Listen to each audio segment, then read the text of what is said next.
Siz qancha dam olsangiz ham o'zingizni yana charchagan his qilyapsizmi? Demak, bu siz uchun.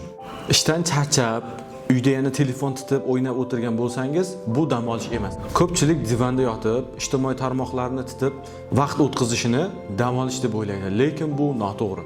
Aslida esa bu paytda miyangiz minglab tonna axborotni qayta ishlab, yanada ko'proq energiya sarflanishiga sabab bo'ladi.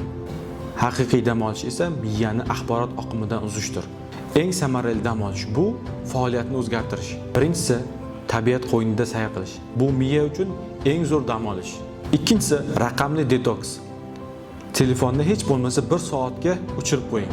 Uchinchisi hobbi, sevimli mashg'ulot bilan shug'ullanish. Bu ham insonni yaxshi dam olishga sabab bo'ladi. Unutmang, eng yaxshi arra charxlanib turadigan arradir. Bu degani charchagan miya bilan qiladigan 5 soatlik ishni dam olgan miya bilan 1 soatda bitirasiz. Dam olish bu dangasalik emas, keyingi ishning g'alabasining asosidir.